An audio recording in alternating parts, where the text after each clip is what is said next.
ಓಂ ಹ್ರೀಂ ಭೈರವಿ ಕ್ಲಾಂ ಹ್ರೀಂ ಸ್ವಾಹ. ನಮಸ್ಕಾರ.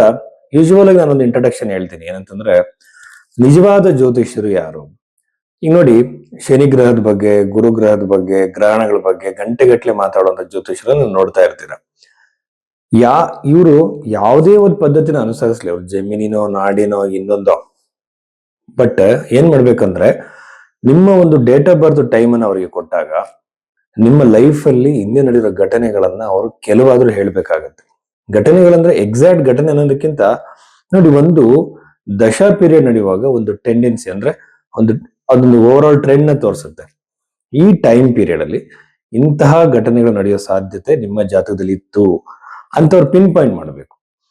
ಇದು ನಮ್ಗೆ ಎಷ್ಟು ಭರವಸೆ ಕೊಡುತ್ತೆ ಅಂದ್ರೆ, ನಿಮ್ಮ ಭೂತಕಾಲವನ್ನು ಹೇಳಿದವರು ಭವಿಷ್ಯವನ್ನು ಕೂಡ ಹೇಳ್ತಾರೆ ಅಂತ ನಿಮಗೊಂದು ಗ್ಯಾರಂಟಿ ಬರುತ್ತೆ. ಯಾಕೆಂದ್ರೆ ಒಂದು ದಶೆ ಪೀರಿಯಡ್ ನಡೆಯುವಾಗ ಸಾಕಷ್ಟು ಇವೆಂಟ್ಸ್ ನಡೆಯೋ ಸಾಧ್ಯತೆ ಇರುತ್ತೆ. ಆ ಟ್ರೆಂಡ್ ನ ಕಂಡುಹಿಡಿಬೇಕು. ದಶೆ, ಅಂತರ್ದಶೆ, ಪ್ರತ್ಯಂತರ್ದಶೆ, ಪ್ರಾಣ ದಶೆಯನ್ನ ಅವರು ಕರೆಕ್ಟ್ ಆಗಿ ಸಿಂಥಸೈಸ್ ಮಾಡ್ಬೇಕಾಗತ್ತೆ. ಇದು ಗೊತ್ತಿದ್ದಂಥವ್ರು ಏನ್ ಮಾಡ್ತಾರೆ ಅಂದ್ರೆ, ನಿಮ್ಮ ಲಗ್ನ ಯಾವುದು ಅಂತ ಕಂಡುಹಿಡಿತಾರೆ. ಅನಂತರದಲ್ಲಿ ಪರಿಹಾರಗಳನ್ನ ಸೂಚಿಸ್ತಾರೆ. ಪರಿಹಾರದಲ್ಲಿ ನೋಡಿ, ಸಂಚಿತ, ಪ್ರಾರಬ್ಧ, ಕ್ರಿಯಾಮಾನ, ದೃಢಕರ್ಮ, ಅದೃಢ ಕರ್ಮ ಅಂತೆಲ್ಲ ಇದೆ. ಇದರಲ್ಲಿ ಎಲ್ಲದನ್ನು ಬದಲಾವಣೆ ಮಾಡಕ್ ಸಾಧ್ಯ ಇಲ್ಲ. ಕೆಲವು ನಮ್ಮ ಕಂಟ್ರೋಲ್ ಇರುವಂತದ್ದು, ಮಾಡಿಫಿಕೇಶನ್ಗೆ ಸಾಧ್ಯತೆ ಇರುವಂತಹ ಕರ್ಮದಲ್ಲಿ ಬದಲಾವಣೆಗೆ ರೆಮಿಡೀಸ್ ನ ಸೂಚಿಸುವಾಗ ಬೃಹತ್ ಪರಾಶರ ಹೋರಾಶಾಸ್ತ್ರದಲ್ಲಿ ಋಷಿಗಳಿರುವಂತಹ ಮಂತ್ರ ಜಪಗಳು, ದಾನಗಳು, ಇಂಥದನ್ನ ಮಾತ್ರ ಸಿಂಪಲ್ ರೆಮಿಡೀಸ್ ನ ಸಜೆಸ್ಟ್ ಮಾಡಬೇಕಾಗುತ್ತೆ. ಅನವಶ್ಯಕವಾಗಿ ಕಾಸ್ಟ್ಲಿ ಪೂಜೆಗಳು ಮಾಡಿದ ತಕ್ಷಣ ಸಮಸ್ಯೆ ಬಗೆಹರಿಲ್ಲ. ಜಮ್ ಸ್ಟೋನ್ಸ್, ನ್ಯೂಮರಾಲಜಿ, ಟ್ಯಾರೋಟ್ ಕಾರ್ಡು, ಹೀಗೆ ಹಲವಾರು ತರದಿದೆ. ಈಗ ನೋಡಿ, ಜ್ಯೋತಿಷ್ಯ ತುಂಬಾ ಡಿಫಿಕಲ್ಟ್ ಆಗಿರೋದ್ರಿಂದನೇ ಬಹಳ ಜನ ಈ ನ್ಯೂಮರಾಲಜಿನ ಹೇಳಕ್ ಸ್ಟಾರ್ಟ್ ಮಾಡಿದ್ದಾರೆ. ನ್ಯೂಮರಾಲಜಿಗೂ ಜ್ಯೋತಿಷಕ್ಕೆ ಸಂಬಂಧ ಇಲ್ಲ. ನ್ಯೂಮರಾಲಜಿಗೂ ಟ್ಯಾರೆಟ್ ಕಾರ್ಡಿಗೂ ಎಲ್ಲ ವಿಚಾರಗಳು ಕೂಡ ಭಾರತೀಯ ವೇದಿಕ್ ಅಸ್ಟ್ರಾಲಜಿ ಅಂತ ನಾವೇನ್ ಕರಿತೀವಿ ಸಂಬಂಧ ಇಲ್ಲ. ಸೊ ಇದನ್ನ ಜನಗಳು ಫಸ್ಟ್ ಅರ್ಥ ಮಾಡ್ಕೋಬೇಕಾಗತ್ತೆ. ಸೊ ಹೀಗೆ ನಾವು ನಿಜವಾದ ಜ್ಯೋತಿಷ್ಯನ ಕಂಡುಹಿಡಿಬಹುದು. ಅನಂತರದಲ್ಲಿ ನನ್ನ ಬಹಳಷ್ಟು ಜನ ಕೇಳ್ತಾರೆ, ಹಾಗೆ ನೀವು ಹೇಗೆ ಹೇಳ್ತೀರಾ ಸರ್ ಅಂದ್ರೆ, ನನಗೆ ಪಾಸ್ಟ್ ಇವೆಂಟ್ಸ್ ನ ಹೇಳಕ್ ಸಾಧ್ಯ ಆಗಿಲ್ಲ ಅಂದಾಗ ಯೂಶುವಲ್ ಆಗಿ ನನ್ನ ಕನ್ಸಲ್ಟೇಷನ್ ಕೊಡೋಕ್ ಹೋಗೋದಿಲ್ಲ. ಇನ್ನೊಂದು ವಿಚಾರ ಏನಂದ್ರೆ, ಹಸ್ತ ಸಾಮುದ್ರಿಕೆಯಿಂದ ಇಲ್ಲಿರುವಂತಹ ರೇಖೆಗಳನ್ನ ಅವರು ಹುಟ್ಟಿರುವಂತಹ ಜನ್ಮ ಸಮಯಕ್ಕೆ ಮ್ಯಾಚ್ ಮಾಡಿ ಒಂದು ನಾಡಿ ಪದ್ಧತಿ ರೂಪದಲ್ಲಿ ಮತ್ತೆ ಪ್ರಶ್ನೆಶಾಸ್ತ್ರ ನೋಡಿ ಕೆಲವು ನಾನು ಟೆಕ್ನಿಕ್ಸ್ ನ ಯೂಸ್ ಮಾಡಿ ಫ್ಯೂಚರ್ ಪ್ರೆಡಿಕ್ಷನ್ಸ್ ನ ಕೊಡ್ತೀನಿ. ಬಟ್ ಅದನ್ನ ನಾನು ಇದನ್ನ ಹೇಳಕ್ ಹೋಗೋದಿಲ್ಲ. ಅದು ನನ್ನ ಅಸ್ಟ್ರಾಲಜಿಕಲ್ ಕ್ಲಾಸಸ್ ಅಲ್ಲಿ ಮಾತ್ರ ನನ್ನ ಸ್ಟೂಡೆಂಟ್ಸ್ ಟೀಚ್ ಮಾಡ್ತೀನಿ.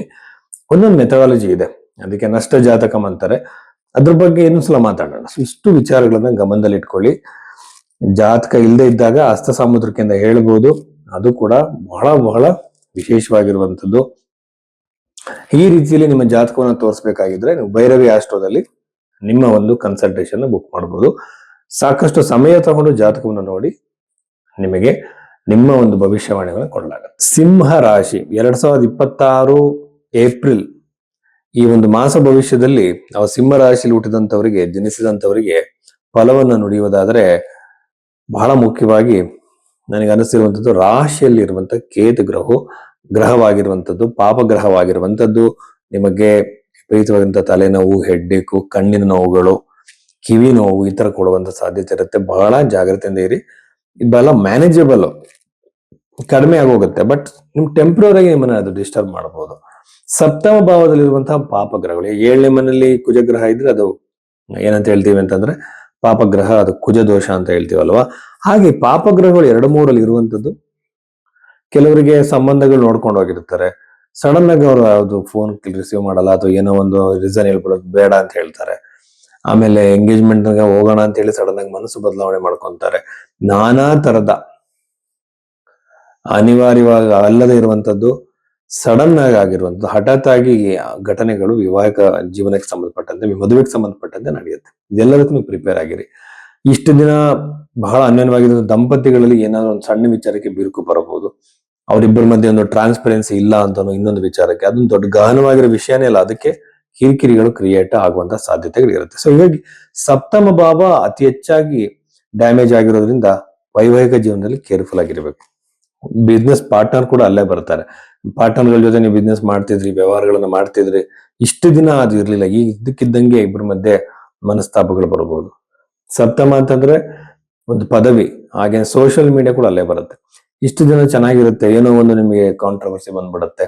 ಈ ರೀತಿಯ ಸಾಧ್ಯತೆಗಳೆಲ್ಲ ಸಿಂಹ ರಾಶಿಯಲ್ಲಿ ಹುಟ್ಟಿದಂತವರಿಗೆ ಈ ಒಂದು ತಿಂಗಳಲ್ಲಿ ನೆಗೆಟಿವ್ ಆಗಿ ನಡೆಯುವ ಸಾಧ್ಯತೆ ಇರುತ್ತೆ. ಅಷ್ಟಮದಲ್ಲಿ ಸೂರ್ಯ ಒಳ್ಳೇದೇ ಅಲ್ಲ, ಅದು ಬೃಹತ್ಪರಾಶರ ಹೊರಶಾಸ್ತ್ರದಲ್ಲಿ ಋಷಿಗಳು ಹೇಳಿದ್ದಾರೆ. ವೈವಾಹಿಕ ಜೀವನದಲ್ಲಿ ಬರುವಂತ ಸಮಸ್ಯೆಗಳನ್ನ ಮಾತಿನಲ್ಲಿ ಬಗೆಹರಿಸಿಕೊಳ್ಳಿ. ಪ್ರಾಪರ್ಟಿ ಖರೀದಿ ಅತ್ಯುತ್ತಮವಾಗಿದೆ. ಎಸ್ಪೆಷಲಿ ಕಟ್ಟಿರುವ ಮನೆಯ ತಗೊಳ್ಳುವಂತವ್ರು, ಸೈಟ್ ಪರ್ಚೇಸ್ ಮಾಡಬೇಕು ಅಂತ ಓಡಾಡ್ತಿರೋರಿಗೆ ಖಂಡಿತವಾಗಲೂ ಒಂದು ಒಳ್ಳೆಯ ಶುಭ ಸಮಾಚಾರವಾಗಿದೆ, ಅನುಕೂಲವಿದೆ. ಖಂಡಿತವಾಗಲೂ ನಿಮಗೆ ಅಲ್ಲಿ ಒಂದು ಎಲ್ಲ ತರದ ಒಂದು ವಾತಾವರಣ ಅನುಕೂಲಗಳು ನಿಮಗೆ ಒದಗಿ ಬರ್ತವೆ. ಆಮೇಲೆ 11ನೇ ಮನೆಯಲ್ಲಿ ಇರುವಂತಹ ಗುರುಗ್ರಹದಿಂದ ವಿದ್ಯಾರ್ಥಿಗಳು ಅತಿ ಹೆಚ್ಚು ಪ್ರಯತ್ನವನ್ನ ಮಾಡಬೇಕಾಗತ್ತೆ. ಬಟ್ ಅಷ್ಟೇ ಲಾಭವಿದೆ, ಅಷ್ಟೇ ಪ್ರೋಗ್ರೆಸ್ ಇದೆ. ವಿದ್ಯಾರ್ಥಿಗಳಿಗೆ ಖಂಡಿತವಾಗ್ಲೂ ಅನುಕೂಲ ಆಗುತ್ತೆ. ವಿದ್ಯಾರ್ಥಿಗಳು ಅಂತಲ್ಲ, ಯಾರ್ಯಾರು ಒಂದು ಈಗ ಹೊಸ ಜಾಬ್ಗಳಿಗೋಸ್ಕರ ಕೋರ್ಸ್ಗಳನ್ನ ಎಕ್ಸಾಮ್ಗಳನ್ನ ಬರೀತೀರಾ, ಅವರು ಗೌರ್ಮೆಂಟ್ ಎಂಪ್ಲಾಯೀಸ್ ಆಗಿರ್ಬೋದು, ಪ್ರೈವೇಟ್ ಆಗಿರ್ಬೋದು, ಇಲ್ಲಿ ಪ್ರೋಗ್ರೆಸ್ ನಿಮ್ಗೆ ಖಂಡಿತವಾಗ್ಲೂ ಇದೆ.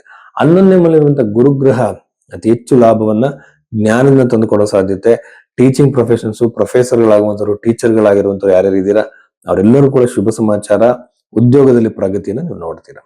ಆಮೇಲೆ ಇಲ್ಲಿ ಜಾಬ್ ರಿಲೇಟೆಡ್ ನಾವು ನೋಡಿದಾಗ ಖಂಡಿತವಾಗ್ಲೂ ಸಹ ವಿದೇಶದಲ್ಲಿ ಜಾಬ್ ಸಿಗುವಂತ ಸಾಧ್ಯತೆ ಬಹಳಷ್ಟು ಜನರಿಗಿದೆ. ಆಮೇಲೆ ವಿದೇಶ ಕನೆಕ್ಟೆಡ್ ಆಗಿ ಮಾಡುವಂತ ವ್ಯವಹಾರ ಬಿಸ್ನೆಸ್ ಕೂಡ ಸಕ್ಸಸ್ ಆಗುತ್ತೆ. ವಿದೇಶ ಅಂದ್ರೆ ಎಕ್ಸಾಕ್ಟ್ ಆಗಿ ಫಾರಿನ್ ಕಂಟ್ರಿ ಅಲ್ಲ, ಬೇರೆ ಸ್ಟೇಟ್ ಆಗಿರ್ಬೋದು, ಬೇರೆ ಜಿಲ್ಲೆ ಆಗಿರ್ಬೋದು, ಎಕ್ಸ್ಪೋರ್ಟ್ ಮಾಡುವಂತವ್ರು ತಮ್ಮ ಪ್ರಾಡಕ್ಟ್ ಗಳನ್ನ ಸಕ್ಸಸ್ಫುಲ್ ಆಗ್ತಾರೆ. ಹಾಗೇನೆ ಶುಕ್ರ ಗ್ರಹ ಬಂದು ಒಂದು ಚರ ಸ್ಥಿರ ದುಸ್ವಭಾವ, ಚರರಾಶಿಯಿಂದ ಸ್ವಲ್ಪ ಉದ್ಯೋಗದಲ್ಲಿ ಅಸ್ಥಿರತೆ, ಟೆನ್ಷನ್ಗಳು, ಗಡಿಬಿಡಿಗಳಾಗತ್ತೆ. ವರ್ಕಿಂಗ್ ಎನ್ವಿರಾನ್ಮೆಂಟ್ ಅಲ್ಲಿ ಹೆಣ್ಣು ಮಕ್ಕಳಿಂದ ನಿಮಗೆ ಜಾಸ್ತಿ ನೋವು, ಟೆನ್ಷನ್ಗಳು ಕ್ರಿಯೇಟ್ ಆಗ್ಬೋದು, ಅವರಿಂದಾನೇ ನಿಮಗೆ ಜಾಸ್ತಿ ಟೆನ್ಷನ್ ಕ್ರಿಯೇಟ್ ಆಗ್ಬೋದು. ಇದು ವಿಚಾರದಲ್ಲಿ ಸ್ವಲ್ಪ ನೀವು ಜಾಗ್ರತೆಯಿಂದ ಇರಬೇಕು. ಆಮೇಲೆ ಇನ್ನು ಬಿಸ್ನೆಸ್ ವ್ಯವಹಾರಗಳು ಮಾಡೋರಿಗೆ, ರೆಸ್ಟೋರೆಂಟ್ ಬಿಸ್ನೆಸ್ ಗಳು ಮಾಡುವಂತವ್ರಿಗೆ, ಫುಡ್ ರಿಲೇಟೆಡ್ ಬಿಸ್ನೆಸ್ ಗಳು ಮಾಡುವಂತವ್ರಿಗೆ ಬಹಳ ಚೆನ್ನಾಗಿದೆ. ಆಮೇಲೆ ಇನ್ನು ಬಹಳ ಮುಖ್ಯವಾಗಿ ಗಮನಿಸಬೇಕಾದಂತ ವೆಹಿಕಲ್ಗಳು ಓಡಾಡುವಾಗ ಸ್ವಲ್ಪ ಜಾಗ್ರತೆಯಿಂದ ಇರಬೇಕು. ಅದು ನುಡಿದಂತೆ ಬೇರೆ ಸಮಸ್ಯೆಗಳಿಲ್ಲ. ವಿಶೇಷವಾಗಿರುವಂತಹ ನಿರ್ಧಾರಗಳನ್ನ ಮಾಡಿದಿರಾ ನೀವು ಜಾಬ್ ರಿಲೇಟೆಡ್ ಆಗಿ, ಆ ರಿಲೇಟೆಡ್ ಮಾಡಿದಂತ ಡಿಸಿಷನ್ಸ್ ಅದಕ್ಕೆ ಕಮಿಟ್ ಆಗಿ ಅದನ್ನೇ ಫಾಲೋ ಮಾಡಿ, ಮನಸ್ಸನ್ನ ಬದಲಾವಣೆ ಮಾಡ್ಕೊಳ್ಬೇಡಿ. ಮದುವೆಗೆ ಸಂಬಂಧಪಟ್ಟಂತೆ ಕೆಲವು ಡಿಸಿಷನ್ಸ್ ನೀವು ಮಾಡ್ಕೊಂಡಿದ್ದೀರಾ, ಇದ್ರ ಕಡೆ ಕೂಡ ಗಮನ ಇರಲಿ. ಇಷ್ಟು ವಿಚಾರಗಳು ಸಿಂಹರಾಶಿಯವರಿಗೆ ಸಂಬಂಧಪಟ್ಟಿದ್ದು.